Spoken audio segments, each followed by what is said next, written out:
All right. Well, welcome everyone. This is the Tuesday morning distance Reiki share. We gather here again. If any of you are new, we have been gathering here for over 4 years now, and so grateful for community. And so we do have a format with it ish, mostly, unless the format changes, because it's still always channeled to. But typically, we do some type of an invocation, guided meditation, Reiki journeys, some of any of the above, to do personal work for you, to go deep with Reiki and in your own personal work. We also like to talk about specific topics that are relevant, and that the way those topics come up is kind of, based on what we are feeling into both the collective and then in our own lives, which always, highlights into all of it as well. And then we also do some sharing of Reiki in breakout rooms. Also, always feel that you can join late and leave early, and you can be here for whatever part of the time it works for you to be here. It's free. It's open to all levels of Reiki. So that's kind of the format, and it's 9:30 to 11 a.m. Pacific time every week, every Tuesday morning. We have been talking about decision making. So last month, I kind of, as I'm listening to, like, why do these topics come up? Why is decision making helpful here in this group, in our circle? And so what it really has shown up is that we really deep dived into listening, then decision making. And then next month, we're going to go into really learning how to listen to your spiritual guidance. And we'll be spending the whole month on that. So it's like this whole thing. And when I've listened for what's the overall meaning of all these topics and why are they coming together this way? Mind management. It's Reiki for mind management. And I think most of us can relate to the need for that. So, like, how do we use it in these continuing unprecedented times, these continuing shifts in energy, world events, world affairs, politics, everything? And what can we do in the mix of it? And so we talk about this all the time, but really being aware of one of the things that I think people that are in these communities, like all of us, have a sense of just what we can do to help is to lift into these higher levels of consciousness. I think these discussions have always been around in various languages. And like Joe was talking about the book back in the 70s, how to get to handbook of how to get to higher consciousness. So it's a continuing development. And I think what we really know is now, with the opportunity, particularly of the collective, is how mainstream we are.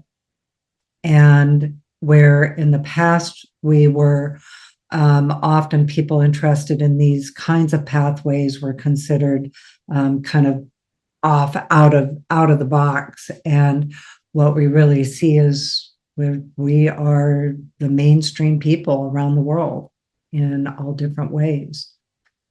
And so it's normalizing these ideas and normalizing the awareness of how do we actually co-create into our own personal world, into the world itself, with these higher intentions. And so in this group, of course, we've discovered that Reiki is a tool and an energy and a practice that is beneficial for us in order to be able to be in those levels of higher consciousness. So then to me, there's always the how-to, like what's the how-to? How do I do that?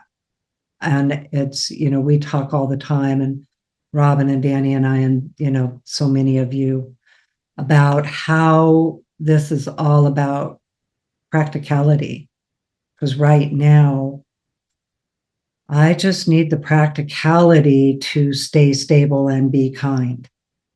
Like that helps me stay stable and be kind. If I can be aware of, like I'm functioning well and I'm able to kind of bring my spiritual awareness into my daily life, it balances it. It balances it. So mind management to me is something I've spent my lifetime on. And it's always been a subject I'm interested in, and not really knowing that about myself until, I can see it in retrospect. How many ways that I have pursued healthy mind management. And for me, the thing that has worked the best is Reiki, because it's actually an energy that applies to the skills. And the energy itself contributes to the ability to access the skills, to have the resourcefulness, the solution mind, to discover the skills that work for each of us. So that's why we've been talking about listening, number one skill, and listening to yourself, number one of the number one skill. How do you hear you? And how do you get there? And how does Reiki help you do that? So then we went through that whole month, which, by the way, if you don't know, it's on our YouTube and podcast channels, all the discussions. But now going into decision making, and we've really been looking at decision making the last couple of weeks. Today, what we're talking about is it's called the Perception Triad. That's your gut brain, your heart brain, and your head brain. And how are you able to use the energy to align all parts of you, and use the energy to be able to hear you, to hear your gut brain, hear your heart brain, hear your head brain, and also hear them as they are aligned and unified and all operating together. And how to discern it, like what's what. Because in the mix of it all, fear and emotion are a part of it. And so they can get it, the fears can get in the mix, the challenges can get in the mix. And now it's, what's the discernment of what is the fear trying to tell you? What is the challenge trying to tell you? And what are the solutions to those? Is the fear something that's telling you something that you need to be paying attention to? Because that's valid and it can be true. Or is the fear something you need to let go of? Is it a past injury or an injury now or a perception of a future injury? So, that's where Reiki also helps, because the energy at the same time takes you to heart brain, head brain with discernment. So your discernment can come from your gut instincts. What's your gut instinct? What's your gut feeling? And then your brain may come in and say, your head brain goes, I don't know about that gut feeling. I don't know. Is that true? Is that real? Am I making it up? What if? All the things that can come from that. And your heart brain can come in, like there's where, in the pain points of it or the challenges of it can come in and go like, oh dear, what if? And the emotions can come in. So what Reiki does, and in particular, I always talk about Reiki in the generalization because for me it is general. I do work with all the Reiki symbols, but I also want to give some specifics that can be helpful if you are learning about what does the energy do and how do you specify it? How do you specifically use like the power symbol? So we're going to do some of that today in the journey. We're going to use the symbols to go to each part of you and do self Reiki to work with your gut brain, your heart brain, and your head brain to both heal what might be limiting you, to let go of most of the time. I think the blockages come from life experience and in our generation, my generation for sure, like almost a dismissal of the idea that we have that whole body system and that the logic that is in our head brain absolutely needs to come into our practical daily life.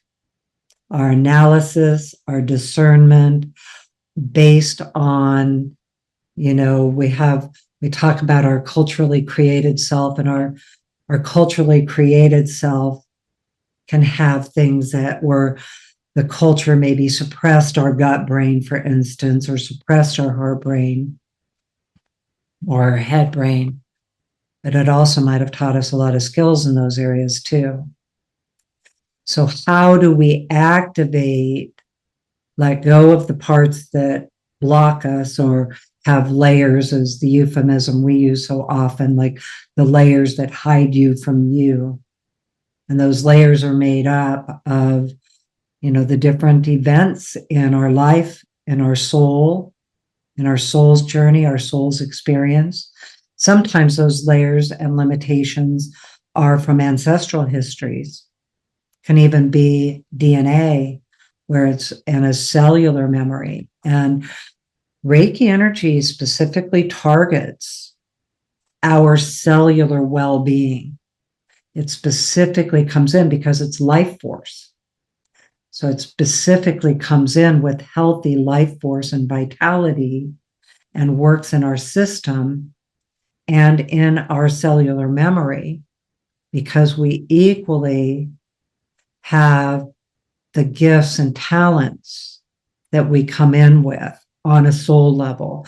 We even more than the injuries that we have in life experience that we can call up at that cellular level, that ancestral history at that cellular level of abilities and knowledge and wisdom. The grandmothers really came in big this morning. And I've noticed in the invocations, it's always noticeable going back to Kara and our conversation about changes in words. The invocations for me have changed over time, and I'll notice sometimes, not sometimes, but I notice every time, like what is highlighted or what language changed. And I think it's been maybe 6 months. I've lost track of time. Robin told me the other day when we were doing a podcast with Karen Hefner that I keep saying, "Oh, I just got back from Egypt." It's like, it was almost a year ago. It's like, so anyway, but I noticed in my invocation with the tree of life, as the branches are reaching up into the heavens, originally when I was working with it, the branches were receiving from the heavens and the infinite realms and the wisdom of creation and God or goddess, whatever your name is for that. And the energy was always coming in from that really, powerful divine realm. And then I noticed that the energy started coming in from the ancients. And it's the ancients of the stones, the ancients of the trees, the ancients of the people, the ancients of the water, the ancients of ourselves, even, and the animals, the ancients, just coming in with the wisdom. And that subtle change to me, then even today, when the grandmothers came in so powerfully. And when I say the grandmothers, it is a mitochondrial kind of grandmother energy that we all have. And so it's not just gender based, but there's an energy of the grandmothers. And, in many of the traditions that I've been trained in, I carry grandmother medicine, grandmother energy. And that is an energy that, like I've always had it, even before I had children. And so you see it, it's an energy, it's a consciousness that's there and a knowing that's there. So they really came in big today and caught my attention. So I'm sure I'll be talking more about them. They said they will be coming in next month when we are listening to divine guidance, spiritual guidance. So we're going to spend the whole month on that. So back to decision making, because we're going to do a journey with it and the gut triad or the perception triad. I wrote an article about this, and Danny, maybe you could look up the article. I think I'll screen share while you're looking it up. If you could do that, I'm going to screen share that. But wait a minute, I need to make sure I have it where I can open it. Because I talk about articles that I've written a lot, but I forget to tell you where it is. So I'm going to, and somebody was just showing me that they didn't know that these articles were here. Okay, here we go. So if you go to ReikiLifestyle.com and the Reiki library up in the menu, and the top drop down is Reiki articles. And the articles that we've written since 2005 are in here. And so this one, Everyday Energy for Daily Decisions, was in Reiki News Magazine, winter 2023. And I talk more about, here's decision fatigue. We talked about that last week. And here's where I talk about the perception triad, the gut, heart, and brain, and going into some specifics about it. So if after listening to this and what we're doing today, if you want to look more at it, well, it'll be on YouTube and podcast too, but it's in the article. So then I want to specifically speak about each one and what we mean by the gut brain. So the gut brain is often referred to as the second brain, and it's linked to your instinctual reactions, your gut feelings. We've all had that. And I'll tell you, I think that it's actually trained out of us to listen to our gut feelings. And it's one of the things, we have many astrologers in here. Taylor's talked about it, and Molly and Martha too. But one of the things that we are absolutely heading into astrologically is more connection to our intuition, our gut feeling, and our instincts. And it's a long-term shift. It's like a big shift in humanity where we will be honoring our instincts and our intuition more clearly. And so it's part of our gut brain, actually is part of neurotransmitters, And it actually really plays a significant role in our emotional self. And so it can provide you with, an immediate discernment of what is your instinctive response and how does that come in at your deepest truth. So going back to the listening, how do you hear your gut brain? So Reiki, of course, works really well for it, placing your hands on your solar plexus, thinking of your gut brain there. I think your gut brain, we think of a specific location, but I also think that it is very much like our whole body as well. But I know for myself, when I'm really diving into kind of that deeper wisdom, I think of it as going into my gut. What does my gut say? And then, of course, the next thing that we have to listen to is, well, what does our heart say about what our gut just said, what our gut knows? Because our heart brain is connected to our emotions and feelings. This is where our empathy is. This is compassion. Your emotional intelligence is in your heart brain. That just inner knowing of your emotional intelligence.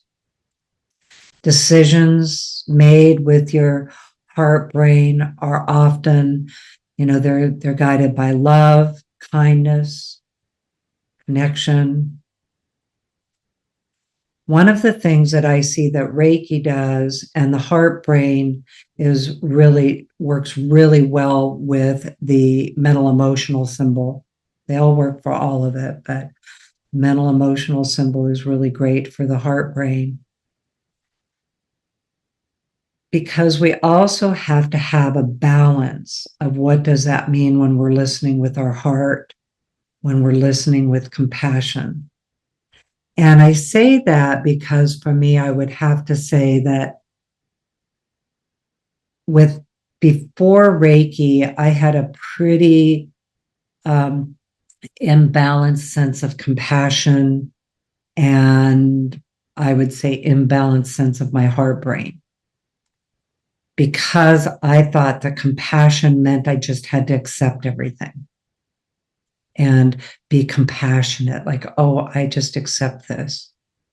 And what it really taught me is compassion has authority. Your heart brain has authority. Love has authority. What is your inner authority in any situation? And so when we're looking at making decisions from the place of love, really having access to your heart's inner authority takes you to a balance with compassion, with love. Because I discovered that tough love is also compassionate. And I had to learn that differently because I always thought of it as, oh, you just are accepting with everything. Boundaries can be a part of compassion. So, now it can be, they are, and it can be an imbalance of it. And so for me, the heart brain and the way Reiki works is it takes me again into that word discernment and solution. And it also takes you to your inner truth, your gut brain, your inner truth, your heart brain, that inner authority, inner knowing, going all the way into the depths to your everyday practical decision. What's your heart say right now? So then we look at the head brain, and the head brain, of course, we often associate that with logic. It's where our logic comes from, our reasoning comes from, analytical thinking, common sense probably comes from all three. It's probably the combination of all three. Your head brain helps you process information, evaluate your options, make calculated decisions. The head brain ensures that your decisions are grounded in reality.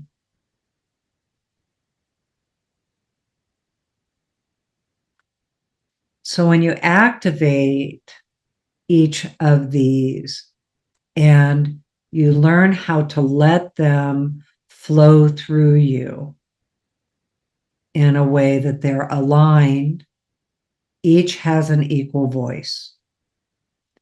And I think I've shared with you guys many times that in my early training in metaphysics and spirituality, it was so common to say, I have to get out of my head and into my heart, that I had to keep asking, like, what does that mean?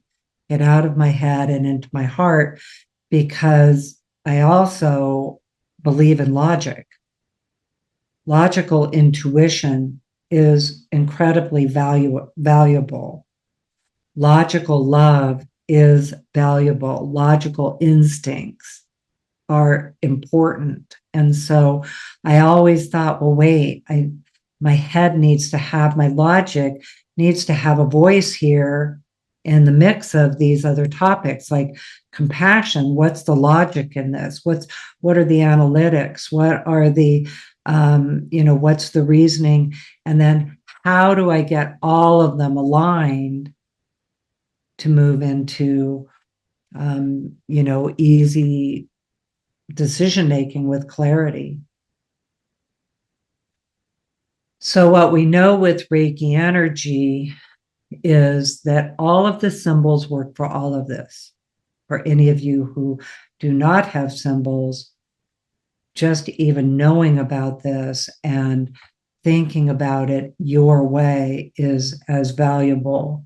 And if you have Reiki 1 without symbols at all, then just let Reiki come in and do the work. Originally, the symbols didn't have the level of focus that we give them today. But I like symbols. So I talk about them a lot. I like playing with them, not playing with them. That too, but I like contemplating them. I like, the gut brain, heart brain, head brain of them all. So I do talk about them, but I also want to always empower you to use whatever Reiki you are guided to use, however you're guided to use it. That's the main, I think, foundational thing Reiki is trying to teach us. Just let it come in and do it whatever way you can and it works. So what we know is Reiki clears mental clutter. It enhances your cognitive function. It activates solutions. It activates resourcefulness, childlike wonder in the mix, dreams, because it's not all just practicality. It mixes in what are your dreams. It actually even helps you daydream. It activates your imagination and takes you into other realms that are otherwise not always present for you in your thinking, in your decision making.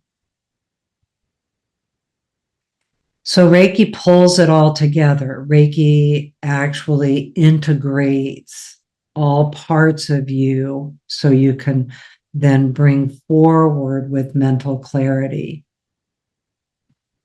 and timing. That's the other thing we've been talking a lot about. How much timing affects your decision making. So I think I feel like I'm complete with that, Robin.